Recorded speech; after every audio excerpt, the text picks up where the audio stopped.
Yang. I'm the author of Front Desk, and I'm here to answer more of your questions for Global Read Aloud. You guys gave me some amazing questions this week, so let's get started.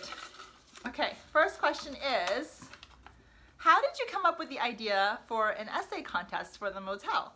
This is from the Moorish Elementary School in Michigan. And the answer is, I actually was reading a magazine just like Mia, and I was flipping around in the magazine and I saw an ad for a motel. As long as you entered a contest, you had the chance to win this motel. And I don't remember where it was. I think it might have been in Connecticut. I don't think it was Vermont. But it was like a bed and breakfast, and this older couple was retiring and they wanted to give it away, but to someone that they really thought would take good care of it. And so they had this essay contest, and I just thought, oh my God, that would be such an amazing thing to add into the story, especially since I remember growing up, like how stressful it was when the owners decided that they wanted to sell. And they often decided that they wanted to sell when we were there, and you know, you kind of feel like, oh my God, what's gonna happen? And you feel a little bit helpless. So if there was a motel contest at the time, I would have definitely entered it. So, great question. Next question. Did you actually hide behind your couch on Halloween? This is from the Tarkington School in Illinois. And the answer is yes, I really hid behind our couch at Halloween when we first got to America because we had no idea what Halloween was. And by the way, it's gonna be Halloween soon, so I'm excited. But I did not know what it was when we first came here, and it was really strange to have people knocking on our door wanting candy. And so after a while, we ran out of candy and we were like, what do we do? And so we just started hiding in our house, turning off all the lights, being really, really quiet so that people would think that we weren't home. Now, of course, later on we realized what Halloween was and we stocked up on candy. So I no longer hide in my house. You guys are welcome to come over and go trick-or-treating. I will give you candy, I promise. Okay, next question. Okay. Question is, what is a common problem writers have? This is from the Audubon Elementary School. Great question. Very, very good question. What is a common question? What is a common problem writers have? And it's definitely the ability to keep going. You know, you get to a point in the story where you're like, I don't know how to go from here. You know, you're kind of stuck or you feel like giving up. Like that happens a lot. As a professional writer, that happens to all of us. You know, all of us experience that at some point in a book. At some point in any book that you read, there was a point where the writer thought about giving up. And you know what happened? They didn't. They did not give up.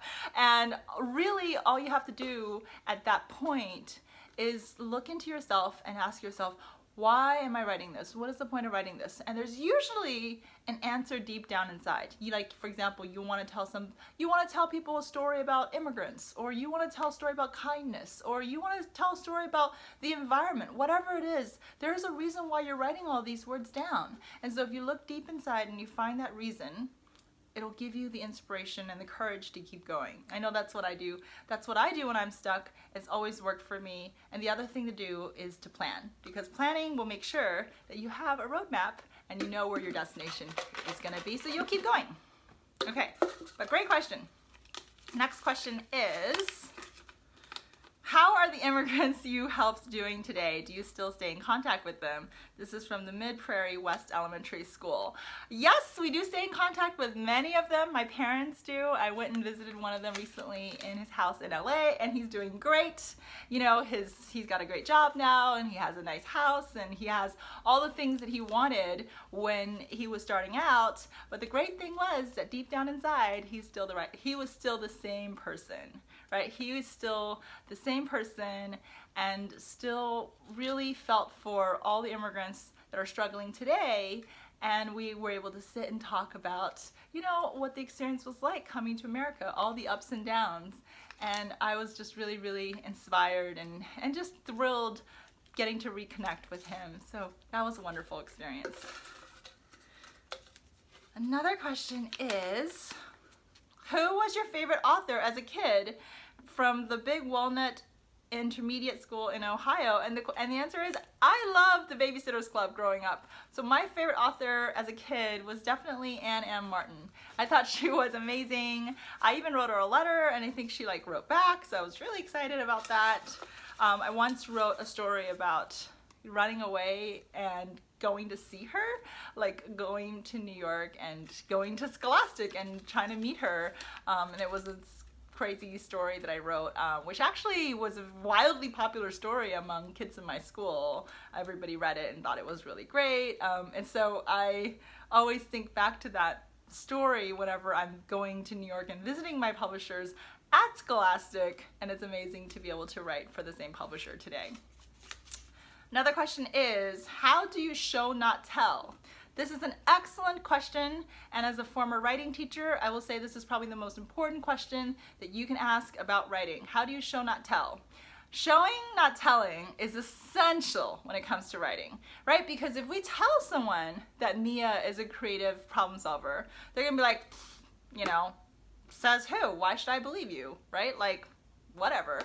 But if I show you that she's a creative problem solver by showing you what she did after all the washing machines broke down, which is that she took all the sheets and towels and she went into an empty guest room and she put them in the tub and she filled the tub with water and soap and she started washing them by stomping on them with her feet, then you really get the sense that, wow, she's a creative problem solver, right? And so in other words, it's not enough for us to tell you something, you probably won't believe us. Like if I told you that Jason was mean to Mia, that he was treating her in like a very not nice way, you probably wouldn't believe me if I just said that.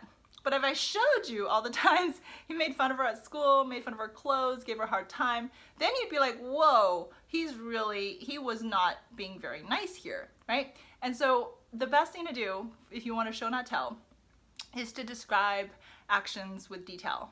And instead of just telling us something's going to happen, really slow it down and describe with a lot of description exactly what's happening so that we really get a scene and we get a sense of what's really going on. I mean, even if you're trying to describe a setting, right? So for example, in front desk, you know, when Mia first walks to school, she notices certain things in her neighborhood. She notices that some of the bikes don't have both wheels, like one of the wheels is taken off. You know, some of the windows have these bars on it, right? And those are all the things that I noticed when I was a kid walking through my neighborhood, just like, wow, this is an interesting neighborhood, you know, and actually it's not a really wealthy one, and we can notice because of this and this and this and this.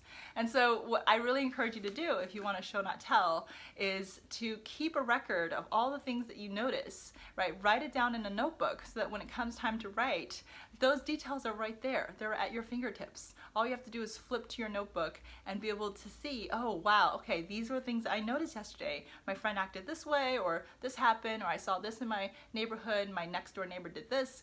And then all those details, those details are the ones you're going to weave in, and they're going to show your reader and not tell them. All right, great question. Okay. Next question. Do you like golden retrievers? From the Silver Strand Elementary School.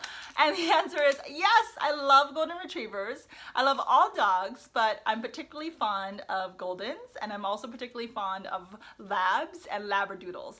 I actually have a labradoodle. His name is Cody. He is around my house somewhere.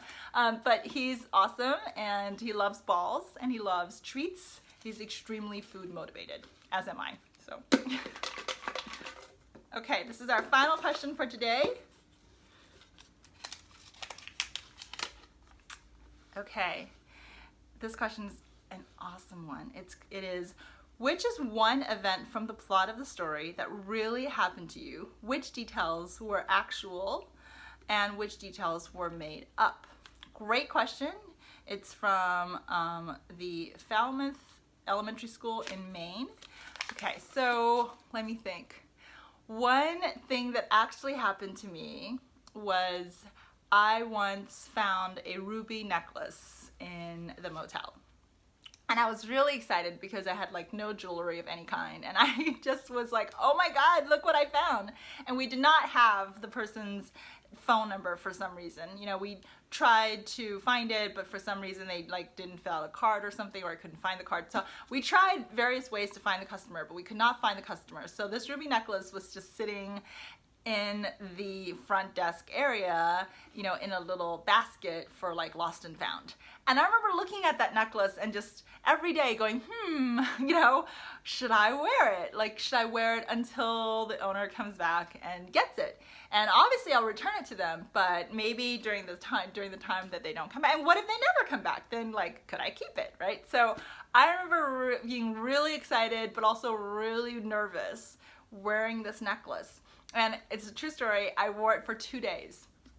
So the first day I was super excited. It was like trying it on, looking really glam in front of the mirror, just like, yes, I finally have a necklace, it's awesome. But the second day, I got really scared because I was always worried, what if this person came back in? And of course, I was sitting at the front desk, the first person they'd see is me, and they'd see me wearing their necklace. Like, how embarrassing would that be? It'd be absolutely awful and humiliating. So I took it off, and I never wore it again. I put it in the lost and found section, and I actually don't think they ever came back, but it always stayed in the lost and found. And when we left the job, we actually told the new managers, hey, don't forget this necklace, it's in the lost and found, like, let's keep it there.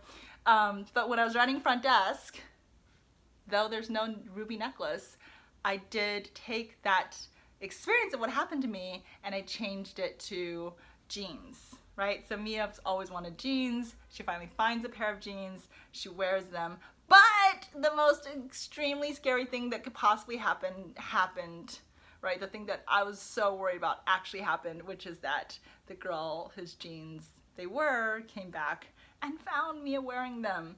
So that's a great example of where I took something that actually happened, changed all the details, and then really also took the event and the imagination to another level by imagining what actually could have happened if my worst nightmare came true, which is that I was caught wearing this thing. But I don't think I could have written that if I didn't have the original experience. And I just remember sitting there and like my heart pounding every time the door opened, just going, oh, what if it's that person? Oh, what if it's that person? Oh my God, what am I gonna say? And in the end, deciding that it was not worth it and to put the necklace back. So hope that was really entertaining for you. It certainly has been so much fun for me, and I can't wait for your new questions next week. Keep reading, keep watching, keep sending me your questions. Thanks so much for doing Global Read Aloud, guys. I'm Kelly Yang, and until next week, see you guys later.